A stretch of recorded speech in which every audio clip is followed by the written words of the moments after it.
اللہ من الشیطان الرجیم بسم اللہ الرحمن الرحیم اللہم صلی وسلم وبارک علی سیدنا و مولانا محمد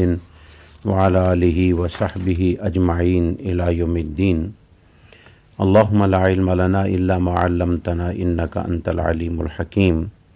سبحان اللہ وبحمدہ سبحان اللہ العظیم ولا حول ولا قوة الا باللہ العلی العظیم۔ محترم و مکرم حاضرین و ناظرین و مشاہدین، السلام علیکم ورحمۃ اللہ تعالی وبرکاتہ۔ ہمارا جو درس قرآن کا سلسلہ شروع ہے، آج ہمارا پارہ ہے 17 سپارہ ہے۔ 17 سپارے میں دو سورتیں ہیں، سورہ انبیاء اور سورہ حج۔ سورہ انبیاء اور سورہ حج کے حوالہ سے ہمارے پاس کچھ اختصار کے ساتھ جو مفہومی معلومات ہیں، ہم ان کا آج ذکر کریں گے۔ اللہ سبحانہ و تعالی ہمیں عمل کی توفیق عطا فرمائے اور سن کر سمجھنے کی بھی توفیق عطا فرمائے۔ بنیادی طور پر اس سپارہ میں 190 یعنی 190 ٹوٹل آیات بینات ہیں، جن میں سے سورہ انبیاء کی 112 112 یعنی 112 اور سورہ الحج کی 78 یعنی 78 آیات بینات ہیں۔ تو یہ ٹوٹل ملا کے 190 آیات بینات بن جاتی ہیں۔ ان کا جو سورہ انبیاء کا موضوع ہے، ظاہر بات ہے کہ نام سے ہی پتہ چلتا ہے کہ اس میں مختلف اللہ کے نبیوں کے اذکار موجود ہیں، اور خاص کر کے جو مضامین رکھے گئے ہیں، قیامت، رسالت، توحید، یعنی اس میں قیامت کا ذکر ہے اور رسالت کا ذکر ہے، توحید کا ذکر ہے۔ تو اس کا آغاز جو ہوتا ہے،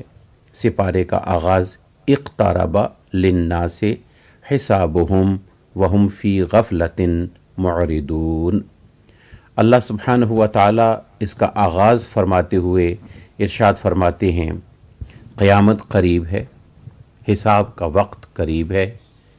انسان کی اکاؤنٹبلٹی کا وقت جو ہے بالکل قریب ہے، اور انسان کی حالت یہ ہے وَهُمْ فِي غَفْلَةٍ، اور وہ بیچارہ غفلت میں ہے، یعنی کہ انسان غافل ہے، معرضون، کہ اس غفلت میں اتنا ڈوبا ہوا ہے کہ اپنی سوچ اور اپنی فکر سے اس نے اپنا رخ جو ہے وہ پھیرا ہوا ہے، یعنی اس طرف اس کی سوچ ہی نہیں بڑھ رہی کہ میں نے کوئی حساب دینا ہے۔ حالانکہ گھر سے بچہ باہر جاتا ہے تو واپس آ کر حساب دیتا ہے۔ کیا حساب دیتا ہے کہ ماں پوچھتی ہے، ابا کدھر گیا ہوا تھا، کہاں سے آیا ہے، کس کے پاس گیا تھا۔ خاوند باہر سے پوچھتا ہے، خاوند باہر سے واپس لوٹتا ہے تو بیوی سے پوچھتا ہے کیا کام کیا، کون آیا۔ تو گویا کہ ہر موومنٹ جو ہے وہ انسان کی حساب کی ہوتی ہے اپنی زندگی کے معاملات میں۔ تو اللہ تعالیٰ ارشاد فرماتا ہے کہ تمہاری اتنی زندگی، تم 50 سال، 60 سال، 70 سال، 80 سال، 90 سال، 100 سال جب تم سپینڈ کرو گے تو کیا تم سمجھتے ہو کہ تمہیں پھر پوچھنے والا کوئی نہیں ہوگا؟ تو جس وقت کوئی بندہ باہر سے گھر لوٹتا ہے تو اس وقت بھی اس سے حساب پوچھا جاتا ہے۔ گھر والا باہر جاتا ہے تو پھر اس وقت بھی اس کو کچھ کہا جاتا ہے کہ آپ نے یہ کرنا ہے، یہ چیز لے کے آنی ہے، اس طرح کرنا ہے۔ تو جس وقت ہم آئے تھے تو ہمارے لیے کچھ پیغام تھا کہ آپ نے ان چیزوں سے بچنا ہے، خیال کرنا ہے۔ جیسے کہ آج گھر سے نکلنے والا یا نکلنے والی، اس کو یہ ہدایات دی جاتی ہیں کہ خیال کرنا، کسی کے ساتھ ہاتھ نہ ملانا، کسی کے قریب زیادہ نہ ہونا، اپنا خیال کرنا، کہیں ایسا نہ ہو کہ یہ کرونا وائرس جو ہے وہ کسی کی پریشانی نہ ہو جائے، اپنے ہاتھوں کو دھونا، خیال کرنا، گلوز پہننا، ماسک پہننا، یعنی یہ ہدایات ہوتی ہیں نا بچنے کے لیے. تو اگر یہ جو زندگی ہمارے پاس موجود ہے، یہ عارضی زندگی کے حوالے سے یہ اتنی ہدایات ہمارے پاس موجود ہیں، اور ان ہدایات پر ایک بندہ جاتا ہے اور پھر عمل نہیں کرتا، تو اگر ڈاکٹر بھی خیال نہیں کرتا تو ڈاکٹر کو بھی نقصان ہو رہا ہے. نرسز جو اس معاملات میں آگے بڑھ کے خدمات کر رہی ہوتی ہیں یا کر رہے ہوتے ہیں، وہ بھی سارے کے سارے اگر خیال نہ کریں گے تو ان کو بھی نقصان ہوگا. تو آپ دیکھ رہے ہیں کہ اس بیماری کے اندر ڈاکٹرز بھی اور نرسز بھی بیچارے، بالآخر انسان ہے، ہاتھوں کو آنکھوں کے قریب لے کے جاتا ہے، ناک کے قریب لے کے جاتا ہے، منہ کے قریب لے کے جاتا ہے، تو انہی سے تو بیماری کا آغاز ہو جاتا ہے. تو اس صورتحال میں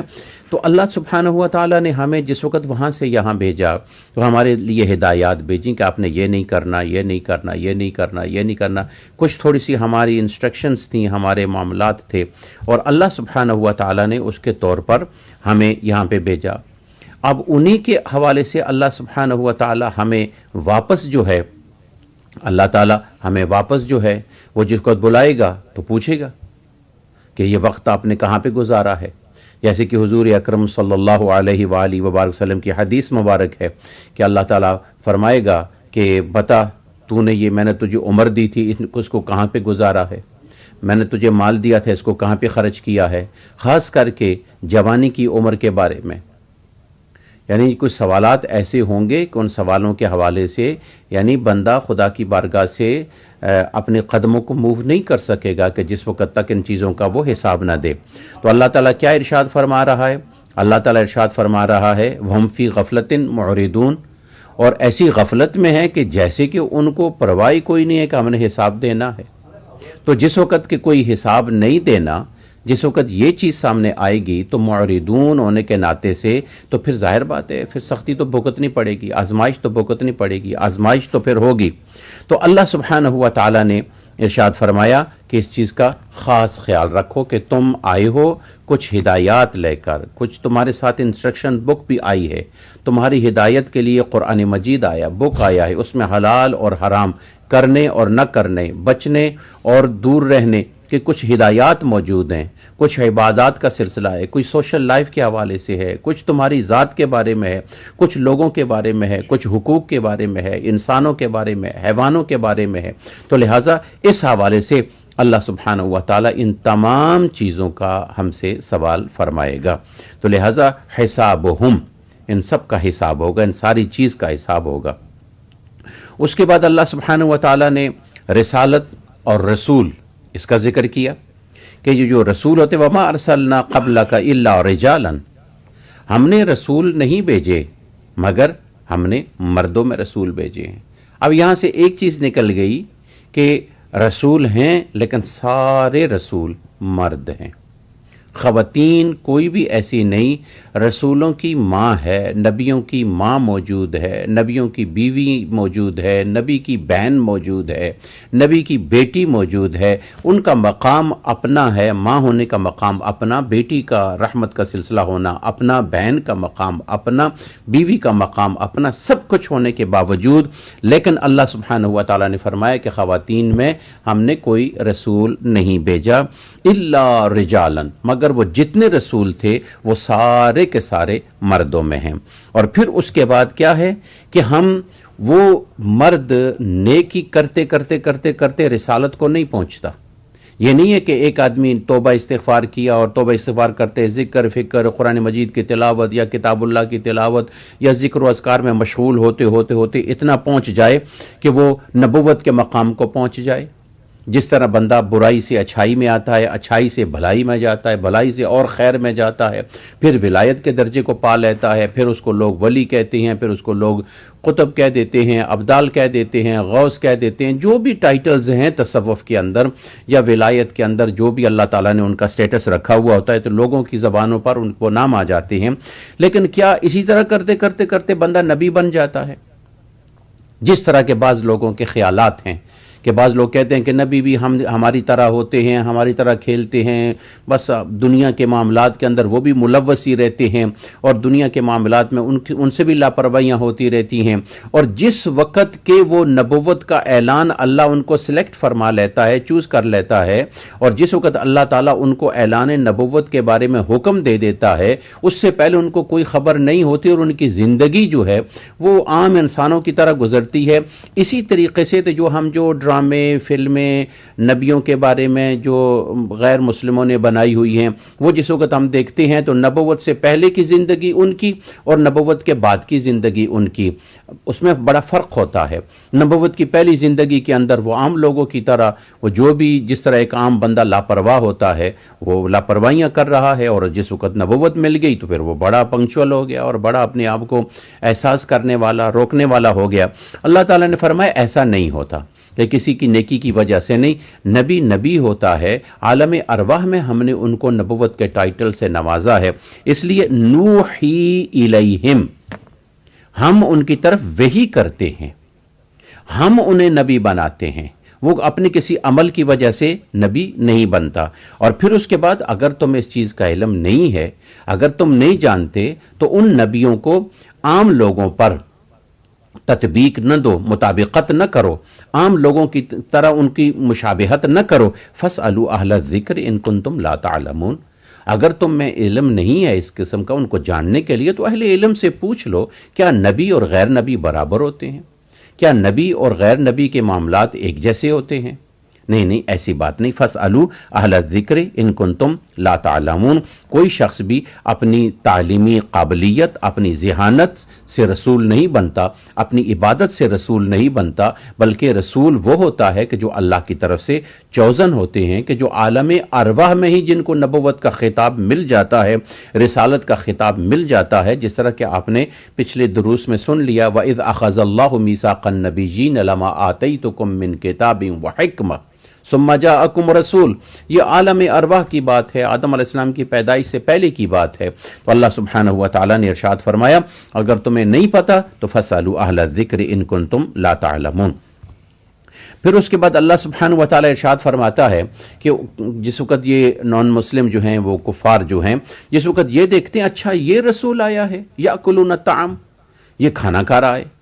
ویمشی فی الاسواق، اور یہ بازاروں میں چل پھر رہا ہے، جس وقت یہ باتیں آئیں تو اللہ سبحانہ و تعالیٰ نے ارشاد فرمایا ہم نے رسول کسی اور مخلوق سے نہیں بھیجے۔ اگر ہم رسول کسی اور مخلوق سے بھیج دیتے تو کیا ہوتا؟ تم ڈر جاتے، تمہیں خوف ہو جاتا، تم پریشان ہو جاتے، اور اس پریشانی کے عالم میں تمہارے لیے تو دقت ہو جاتی، ان کے قریب آنے سے ڈرتے۔ آج ہم لوگ باہر نکلتے ہیں تو اچانک کوئی چیز اس قسم کی نظر آئے تو ہم ڈر جاتے ہیں۔ اپنے گھر کے اندر جن سے ہم یوز ٹو ہیں، جن نفوس سے، اگر اس سے ہٹ کے کوئی چیز نظر آ جائے تو ہم یعنی اسکیری ہو جائے، یعنی اس چیز کو خوف کے یعنی طریقے سے ہم لیتے ہیں، خوف زدہ ہو جاتے ہیں، پریشان ہو جاتے ہیں۔ تو کیا اگر ایسا رسول ہوتا، نہ کوئی کھاتا، نہ کوئی پیتا، نہ تم بیٹھتا، بازار نہ جاتا، تو وہ سیرت اس کی کیسے بنتی کہ یہ رسول کھاتے کیسے ہیں، یہ رسول پیتے کیسے ہیں، اور اللہ تعالیٰ نے ان کے نظام کو کس طرح رکھا ہوا ہے، ان کا اٹھنا بیٹھنا کیسے ہے، ان کی ازدواجی تعلقات کیسے ہیں، ان کی اولاد کے ساتھ تعلق کیسے ہیں، ان کے لوگ سوشل لوگ یعنی جو لائف ہے اس کے اندر لوگوں کے ساتھ تعلقات کیسے ہیں۔ تو اللہ تعالیٰ نے ارشاد فرمایا وَمَا جَعَلْنَا جَسَدًا لَا يَأْكُلُونَ الطَّعَامَ، ہم نے کوئی نبی ایسا نہیں بھیجا اور ہم نے کوئی ایسا وجود نبی کا نہیں بنایا کہ وہ کھاتا نہ ہو، کھانے کے بغیر ہو۔ ہم نے انسان اشرف المخلوقات ہے، ان اشرف المخلوقات میں سے کچھ چوزن ہیں، سلیکٹڈ ہیں، ہم نے ان کو تمہاری ہدایت کے لیے تم ہی میں سے بھیجے ہیں۔ لہٰذا اب یہ کہنا کہ نبی کوئی اور مخلوق ہے، نہ یہ غلط ہے، وہ انسانوں میں ہیں، انسان ہیں، انسانوں کے اندر ایک اعلیٰ اللہ سبحانہ و تعالیٰ نے ان کا درجہ رکھا ہوا ہے، اور ان کی طینت یعنی ان کی مٹی اور ان کے دیگر معاملات اعلیٰ درجے کے ہوتے ہیں، اور اللہ سبحانہ و تعالیٰ نے ان کا کھانا اور ان کا پینا جو ہے اس لیے رکھا ہوا ہوتا ہے کہ تاکہ ان کے کھانے سے ہمیں کھانے کا طریقہ آ جائے، ان کے بولنے سے ہمیں اپنے بولنے کا طریقہ آ جائے، ان کے گھریلو معاملات سے ہمیں اپنے گھریلو معاملات کو استوار کرنے کا ہمیں سلیقہ آ جائے، اور ان سے جو سفر ہوتے ہیں یا جو لوگ وفود کے ساتھ ڈیلیگیشنز کے ساتھ ملاقات کرتے ہیں، ان کے ساتھ جو ہماری ملاقاتیں ہوتی ہیں یا وہ جو چیزیں ہوتی ہیں، ان سے ہمارے لیے تمام یعنی اسوہ ہوتا ہے، سیرت ہوتی ہے۔ لقد کان لکم فی رسول اللہ اسوۃ حسنہ، تمہارے لیے نبی کی زندگی پوری حیات طیبہ کے طور پر ہوتی ہے کہ جو بندہ نبی کی زندگی کو اختیار کر لے اللہ سبحانہ وتعالی اسے ولی بنا دیتا ہے، اور جو شخص نبی کی زندگی کو چھوڑ کر کسی اور کی زندگی کو آئیڈیل بنا کر کرے گا تو وہ کبھی بھی ولی نہیں بن سکتا۔ پھر اللہ تعالیٰ نے توحید کے بارے میں پھر گفتگو فرمائی۔ اللہ تعالیٰ ارشاد فرماتے ہیں لو کان فیہا آلہۃ الا اللہ لفسدتا، اگر اللہ ایک کے علاوہ دو ہو جاتے تو فساد ہو جاتا۔ اب آپ بتائیں کہ دو آدمی ہوں تو لڑائی تو ہو جاتی ہے نا، اختلاف رائے ہو جاتی ہے۔ جب اختلاف رائے ہو تو اختلاف رائے کے اندر یہ ہے کہ بھائی ایک کو چھوڑنا پڑتا ہے، ایک کو پیچھے ہٹنا پڑتا ہے، اسٹیپ بیک لینا پڑتا ہے، اور دوسرے کو آگے جانا پڑتا ہے، دوسرے کی بات ہوتی ہے۔ اب جس کی بات مانی گئی ہے وہ ٹھیک ہے جی، اس کی بات میں زیادہ سمجھ تھی، چلیں ہم یہ کبھی کبھی کہہ دیتے ہیں جی وہ زیادہ طاقتور تھا، اور لیکن چلے ہم تھوڑا سا حالات کو بہتر کرنے کی خاطر یہ کہہ دیں کہ نہیں چلے ایسی کوئی بات نہیں ہے، اور اس کی بات میں وزن زیادہ ہے۔ تو اگر ہم یہ کہہ دیتے کہ دو خدا ہوتے تو ان دونوں کی یعنی ایک کہہ رہا میں بارش دے رہا ہوں، دوسرا کہتا کہ میں بارش نہیں دینا چاہتا، ابھی ان بیچاروں ان کی چھت نہیں ہے، ان کا مکان بن رہا ہے، ان کی فصل پکی ہوئی ہے، یہ کل فصل کاٹنے کے لیے آئیں گے، اوپر والا کہہ رہا ہے کہ دینی ہے، یہ کہہ رہا ہے کہ نہیں دینی، اب فساد تو بن گیا نا، فساد تو بن گیا۔ اب اللہ تعالیٰ ارشاد فرماتے ہیں لو کان فیہا آلہۃ، اگر کوئی اور خدا ہوتا اللہ کے علاوہ الا اللہ، سوائے اللہ کی ذات کے، لفسدتا، تو یہ فساد ہو جاتا۔ تو کوئی ایک چیز ہے نہیں۔ پھر اس کے بعد اللہ سبحانہ و تعالی نے ہمیں فرمایا کہ اللہ تعالیٰ ایک ذات ہے، وحدہ لا شریک ہے، قل هو اللہ احد اللہ الصمد لم یلد ولم یولد، نہ اس کی کوئی اولاد ہے نہ کوئی وہ کسی کی اولاد ہے، ولم یکن لہ کفوا احد، وہ تو وہ ہے کہ اس جیسا ہے ہی کوئی نہیں، لا شریک لہ لا مثل لہ ولا مثال لہ، نہ اس کی کوئی مثل ہے نہ مثال ہے، نہ اس جیسی کوئی کسی کی تشبیہ دی جا سکتی ہے کہ اللہ ایسا ہے، ایسی کوئی بات بھی ہے ہی نہیں ہے۔ اللہ تعالیٰ ارشاد فرماتا ہے کہ لہذا اللہ کی جو وحدہ لا شریک ہے اس کی عبادت کرو۔ پھر اس کے بعد اللہ سبحانہ و تعالیٰ نے موت کا ذکر فرمایا، کل نفس ذائقۃ الموت، یاد رکھو یہ زندگی تم جس کو انجوائے کر رہے ہو، یہ زندگی جس سے تم محظوظ ہو رہے ہو، یہ زندگی جو لذتیں تم حاصل کر رہے ہو، اس نے ایک دن ختم ہونا ہے۔ موت کا ذائقہ ہر نفس نے چکھنا ہے، وہ فرما بردار ہو یا نافرمان ہو۔ لہٰذا موت تو آنی ہے، کتنا جئیں گے، 100 سال جئیں گے، 1000 سال جئیں گے، اینڈ آف دا ڈے مرنا تو ہے، یعنی وقت کا اختتام تو ہوگا۔ تو لہٰذا موت ہے کل نفس، ہر وجود، خواہ وہ نظر آنے والا ہو یا نظر آنے والا نہ ہو، مخلوق جتنی بھی ہے اس نے جانا ہے، ایک دن موت اس پر آنی ہے۔ اور قیامت والے دن کیا ہوگا؟ سب کو حاضر کیا جائے گا، سب کو حاضر کیا جائے گا۔ اب موت کے بعد قیامت کا ذکر ہے، اللہ تعالیٰ سب کو حاضر فرمائے گا اور سب کو حساب کتاب کے لیے سامنے رکھے گا۔ فلا تظلم نفس شیئا،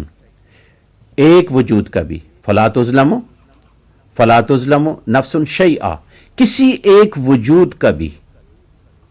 ذرا بھر بھی وہ ظلم نہیں کیا جائے گا، یعنی ذرا بھر بھی اس سے کوئی چیز پوشیدہ نہیں رکھی جائے گی، ذرا بھر بھی اس کو کسی معاملات کے اندر پریشان نہ کیا جائے گا، اس حوالہ سے کہ یعنی جبر ہوتا ہے یا کسی کو روب دکھانا ہوتا ہے، نہ، یہ چیز نہیں ہوگی۔ کیا ہوگا؟ ان کان مثقال حبۃ من خردل آتینا بہا، ہم اس کی جو نیکی ہوگی یا برائی ہوگی، خردل ذرہ، بالکل حبہ، کہتے ہیں آپ نے یہ تو سنا ہے نا کہ ابھی یہ بلیک سیڈ ہے، بلیک سیڈ، یہ بلیک سیڈ کتنے بڑے بڑے ہوتے ہیں، بلیک سیڈ جو ہیں یہ آپ نے دیکھیں بالکل چھوٹے چھوٹے چھوٹے ہوتے ہیں، حبہ، اس سے بھی جو نیچے یعنی سیڈ ہوتے ہیں ان کو بھی حبہ کہتے ہیں. اور پھر اس کے بعد اللہ تعالیٰ نے ارشاد فرمایا اگر ایک رائی کے دانے کے برابر بھی تمہاری اچھائی یا برائی یعنی تمہاری ہوگی آتینا بہا ہم اس کو اس ترازو پہ لے کے آئیں گے. ہم اس وجود کو اس کا حساب دیں گے. ہم اس وجود کو اس کے حوالے سے ہم جتنا بھی چاہیں ہم اپنے ٹیلی فون سے کال ڈیلیٹ کر سکتے ہیں, میسیج ڈیلیٹ کر سکتے ہیں, ہم پروگرام ڈیلیٹ کر سکتے ہیں, اس کو دوبارہ ریسیٹ کر سکتے ہیں اور فیکٹری سیٹنگ میں لے جا کر سارا کچھ اپنا ملیا میٹ کر سکتے ہیں. لیکن میں آپ سے پوچھتا ہوں کہ جو آپ کی کال ہے جس کنیکشن کے ساتھ جس یعنی آپ سینٹر کے ساتھ ہیں ان کے پاس تو ہے نا, کیا وہاں سے ڈیلیٹ کر سکیں گے؟ وہ وہاں سے ڈیلیٹ کریں تو ڈیلیٹ ہوگی. آپ کی سکرین سے ڈیلیٹ کرنے کا مقصد یہ نہیں ہے کہ سارا ڈیلیٹ ہو گیا ہے, نہیں, ہمارے ہاں موجود ہے. ہم کسی کے سامنے کوئی غلط بات کہہ دیں, کسی کے معاملات میں کہہ دیں, ہم کہہ دیں گے کہ نہیں ایسی بات نہیں ہے, دو بندوں نے گواہی دی, ان کا ارادہ ایسا نہیں تھا. نہیں, جہاں جا کر جمع ہو گئی ہے, جو فرشتوں نے جمع کر لی ہے, ان کے پاس تو ریکارڈ موجود ہے, ان کے پاس تو ویڈیو ریکارڈنگ ہے, ان کے پاس تو آڈیو ریکارڈنگ ہے, ان کے پاس تو ریٹن موجود ہے. وَمَن يَعْمَلْ مِثْقَالَ ذَرَّةٍ خَيْرًا يَرَهُ وَمَن يَعْمَلْ مِثْقَالَ ذَرَّةٍ شَرًّا يَرَهُ. کہ جو ویڈیو ریکارڈنگ ہے اس میں وہ دیکھے گا بھی, سنے گا بھی, اور اپنے عمل کو سامنے سے انکار کیسا کر سکتا ہے. تو اللہ تعالیٰ نے ارشاد فرمایا ان کان مثقال حبۃ من خردل آتینا بها, ہم اسے لے کے آئیں گے. پھر اللہ سبحانہ و تعالیٰ نے ابراہیم علیہ السلام کا واقعہ بیان فرمایا. رسالت کے معاملات کے اندر ابراہیم علیہ السلام کا واقعہ بیان فرمایا, اور وہ لمبا واقعہ بیان فرمایا. کس طرح کہ وہ جو آپ نے جو نمرود جو خوشی اور عید منانے کے لیے اپنے لوگوں کو جمع کرتا, اور انہوں نے جو عید کا دن رکھا ہوا تھا اس کی سیلیبریشن کے لیے وہ سارے جا رہے تھے. انہوں نے کہا ابراہیم آپ بھی چلے, ابراہیم علیہ السلام سے آپ بھی چلے. تو آپ نے فرمایا نہیں سقیم, مجھے کچھ طبیعت ٹھیک نہیں ہے.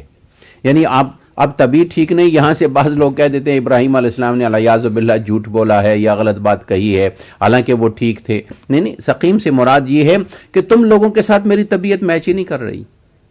جو تمہارا نظریہ ہے اور وہ میرا نظریہ نہیں ہے, تو میں تمہارے ساتھ جا کر کس طرح خوشی محسوس کر سکتا ہوں. تم وہاں پہ غیروں کی عبادت کرو گے, میں نے اللہ وحدہ لا شریک کی عبادت کرنی ہے. تو ایک کس طریقے سے ہو سکتا ہے کہ میری طبیعت تمہاری طبیعت کے ساتھ خوش ہو جائے؟ لہذا انی سقیم, میں تمہارے ساتھ جاتا ہوں تو میں اچھا محسوس نہیں کرتا. تو اللہ سبحانہ و تعالیٰ نے ابراہیم علیہ السلام کا یہ واقعہ بیان کیا. جب وہ چلے گئے تو اٹھنے کے بعد ان کی عبادت گاہ میں چلے گئے, ان کے بت خانے میں چلے گئے, اور بت خانے میں ایک کلہاڑی لی یا ایک تیشہ لیا یا کچھ ایک اوزار لیا کہ جس سے ان سب کے اکثریت سے کسی کی ٹانگ توڑ دی, کسی کا بازو توڑ دیا, کسی کی ناک توڑ دی, کسی کے کان توڑ دیا, کسی کا گردن اڑا دی, اور بہت سارے بت. کیونکہ یہی تو چیز ہوتی, جب خدا کے دروازے سے بندہ ہٹتا ہے تو پھر انسان کو اللہ تعالیٰ در پہ رسوا کرتا ہے. تو یہ بت ہے, یہ بارش کا ہے, یہ فلاں کا ہے, یہ فلاں کا ہے, یہ فلاں کا ہے. آج بھی چلے جائیں ان بت خانوں میں چلے جائیں, وہاں ایک بت نہیں ہے, وہاں سینکڑوں پڑے ہوئے ہوتے ہیں. جس کے ہاں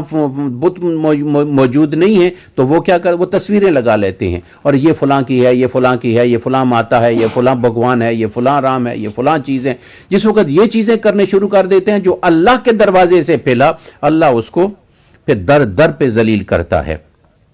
تو اللہ سبحانہ و تعالیٰ نے جس وقت ابراہیم علیہ السلام کا یہ واقعہ بیان فرمایا, تو ابراہیم علیہ السلام گئے, توڑا تاڑی کر کے واپس آ کے پھر اپنا آرام فرما ہونے لگے. جس وقت وہ واپس آ کر انہوں نے دیکھا ہو ہمارے خداؤں کے ساتھ. اب بڑے افسوس کی بات ہے کہ پجاریوں کو خدا پہ ترس آ رہا ہے, یعنی بندوں کو اپنے آقا پہ ترس آ رہا ہے. عجیب سی بات ہو رہی ہے. تو گویا کہ وہ کتنے مجبور ہیں, خود وہ جان رہے ہیں. دیکھیں جب اللہ کسی کی سمجھ کو ختم کر دے تو وہ سمجھنے کے قابل نہیں رہتا. پھر وہ لاکھ سمجھاؤ اس کو, اس کی جو بدھی ہوتی ہے نا, جو اس کے سمجھنے کا جو مادہ ہوتا ہے, ختم ہو جاتا ہے. تو جس کو سب نے کہا کہ یہ کیا ہوا ہمارے خداؤں کے ساتھ, ہمارے خداؤں کے ساتھ کیا ہوا؟ کیونکہ ابراہیم علیہ السلام نے سب کو نقصان پہنچایا, کسی کی ٹانگ زخمی کی, کسی کا کان, ناک, گردن وغیرہ. تو بعد میں بڑے کو کچھ نہیں کہا, جو ان کا بڑا تھا نا, بڑے کو کچھ نہیں کہا, اور بڑے کے پاس وہ اوزار رکھ دیا, اس کے